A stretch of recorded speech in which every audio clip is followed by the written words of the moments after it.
Welcome back to SSC with King. Today we are going to learn chapter 2 of Civics Constitutional Design.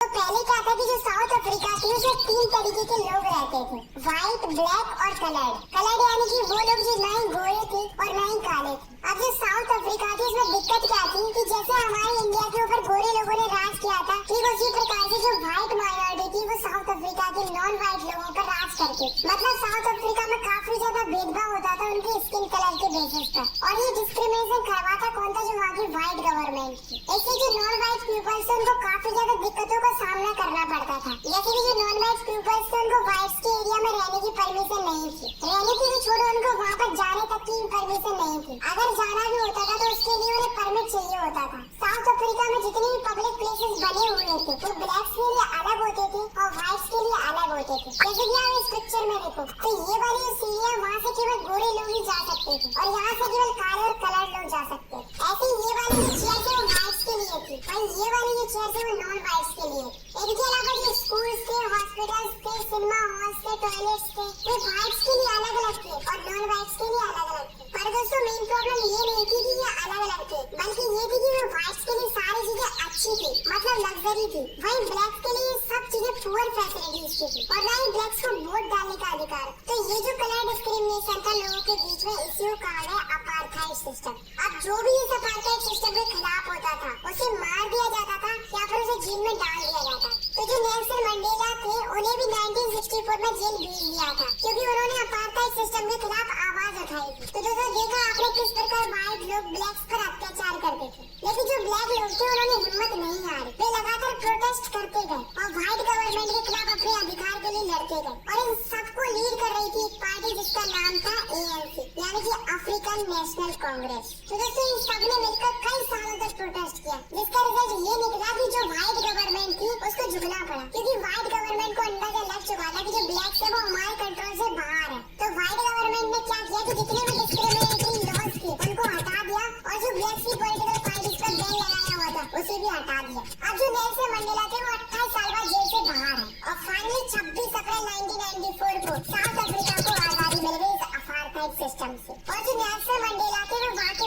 First black president थे। अब जैसे ही Nelson Mandela वहाँ के president बने तो blacks के पास पावर आ गई। अब ब्लैक्स के पास दो ही ऑप्शन थे, पहला कि वो व्हाइट से बदला ले या फिर उनको माफ कर दे और एक नई शुरुआत करें, और लोगों ने यही किया। तो जो ब्लैक लीडर्स थे उन्होंने कहा कि हम सारी पुरानी बातों को भूलकर एक नया कॉन्स्टिट्यूशन बनाएंगे जिसमें सबको समान अधिकार मिले, फिर चाहे वो ब्लैक्स हो फिर चाहे वो व्हाइट हो। तो 2 साल की लंबी डिबेट और डिस्कशन के बाद एक ऐसा कॉन्स्टिट्यूशन बनाया गया जिसमें साउथ अफ्रीका के हर एक नागरिक के पास समान अधिकार। तो फाइनली आज साउथ अफ्रीका के पास अपना एक खुद का कॉन्स्टिट्यूशन है, जिसकी वजह से वहाँ के लोग आज खुशी खुशी रहते हैं। Why do we need a constitution? आखिर हमें कॉन्स्टिट्यूशन की जरूरत क्यों होती है? तो इसे जानने से पहले हम ये जान लेते हैं कि आखिर कॉन्स्टिट्यूशन क्या होता है। तो constitution is the set of written rules that are accepted by all the peoples in the country। मतलब जो कॉन्स्टिट्यूशन होता है वो कई सारे रिटन रूल्स का कलेक्शन होता है, और अगर हम सिंपल शब्दों में कहें तो ये एक स्पेशल टाइप की बुक या डॉक्यूमेंट्स होते हैं जिनमें कई सारे नियम व कानून लिखे हुए होते हैं जिन्हें देश में रहने वाले हर एक नागरिक को मानना पड़ता है। तो ये तो हुई कॉन्स्टिट्यूशन की बात। पर भाई ये तो बता दें कि कॉन्स्टिट्यूशन आखिर करता क्या है और हमें कॉन्स्टिट्यूशन की जरूरत क्या है। तो पहली चीज तो यही है,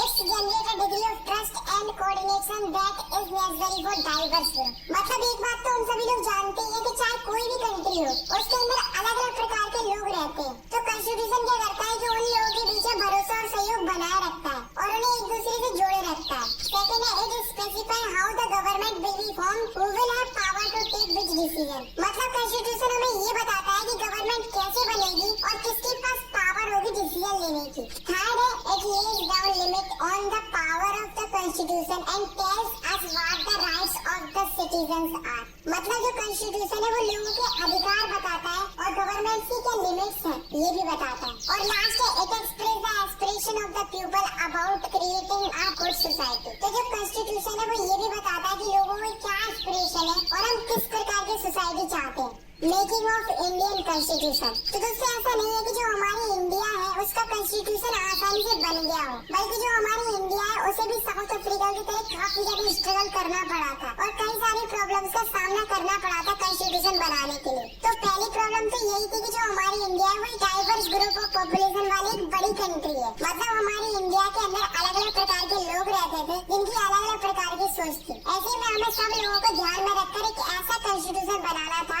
जिससे सब सहमत हो और ये सब लोग एक्सेप्ट करने के लिए तैयार हो। दूसरी प्रॉब्लम ये थी कि जब हमारा कॉन्स्टिट्यूशन बन रहा था उस समय हमारी इंडिया के अंदर अलग अलग रिलीजन के बीच में काफी ट्रोमेटिक कंडीशंस थी। लोग आपस में बटे हुए थे धर्म के आधार पर, इनके बीच में टेंशन का इशू बना रहता था। तो अब समस्या ये थी कि हमें एक ऐसा कॉन्स्टिट्यूशन बनाना था जिसमें कोई भी धर्म निराश ना हो और इंडिया के अंदर जितने भी रिलीजन है उनको समान अधिकार मिले। थर्ड प्रॉब्लम ये थी कि जो ब्रिटिशर्स थे उन्होंने रूलर्स पर ही छोड़ दिया था कि तुम पाकिस्तान को ज्वाइन कर लो या फिर इंडिया को या फिर अपनी खुद की एक अलग कंट्री बना लो। जिससे क्या हुआ कि हमें रूलर्स को मराना पड़ा ताकि भी इंडिया को ज्वाइन कर ले। तो ये तो हुई उन प्रॉब्लम्स की बात जिन्हें हमने कॉन्स्टिट्यूशन बनाते समय फेस किया था। तो अब अपन बात करते हैं कि आखिर इंडिया का कॉन्स्टिट्यूशन बना कैसे था।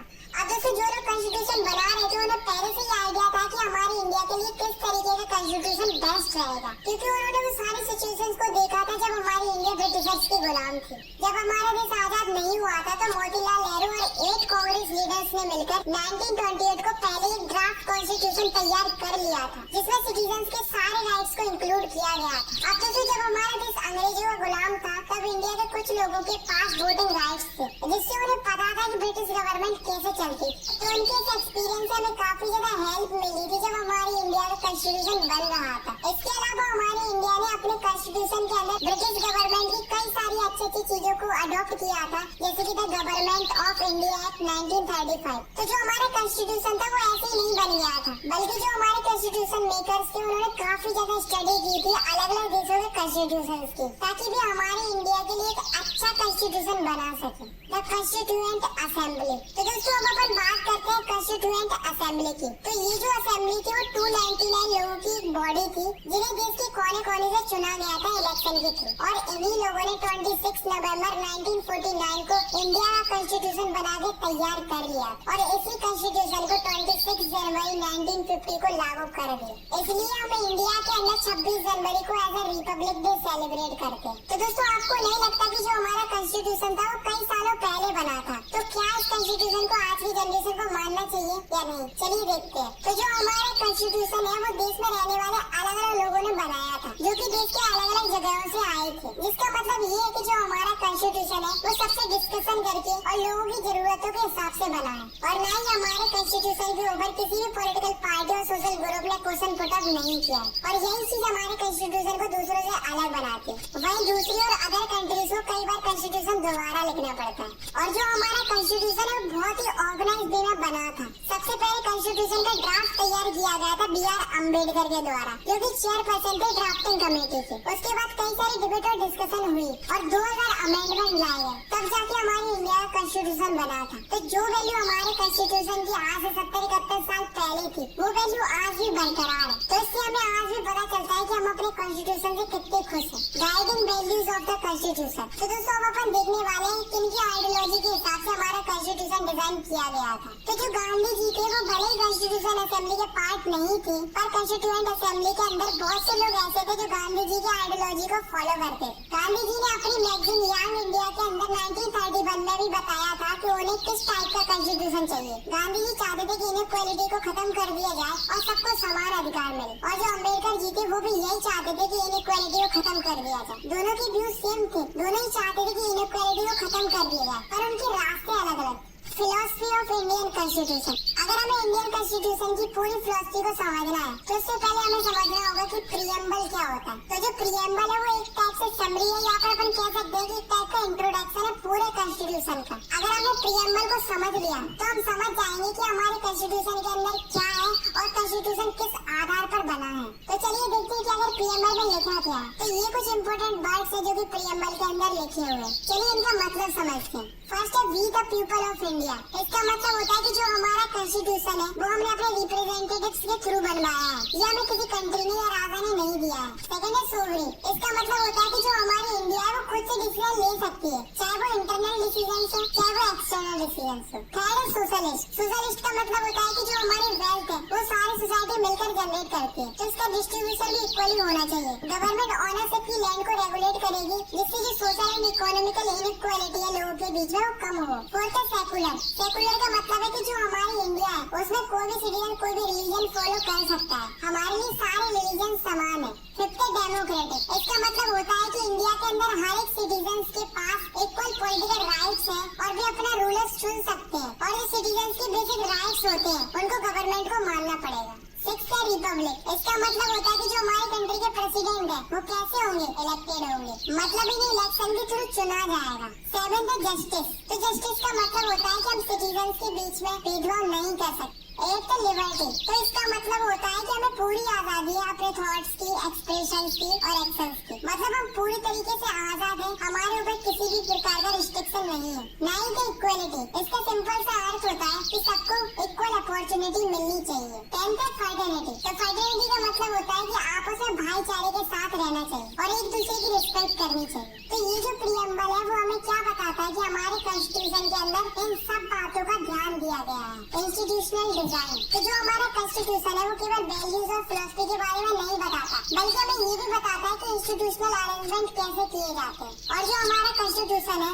उसके अंदर हम बदलाव भी ला सकते हैं, जिसको हम कॉन्स्टिट्यूशनल अमेंडमेंट कहते हैं। और ये कब ला सकते हैं, जब हमें लगे कि हमारा कॉन्स्टिट्यूशन लोगों की एस्पिरेशन के हिसाब से सही नहीं है और जब सोसाइटी में चीजें आ रही हो या फिर लोगों को परेशानी हो रही है तो हम कॉन्स्टिट्यूशन अमेंडमेंट कर सकते हैं। आई होप आपको ये चैप्टर समझ में आ गया होगा। अगर आपको ये वीडियो पसंद है तो यार वीडियो को लाइक करो और चैनल को सब्सक्राइब करो ऐसी क्लास 10 की और भी वीडियोस देखने के लिए। Thanks for watching, take care, bye bye.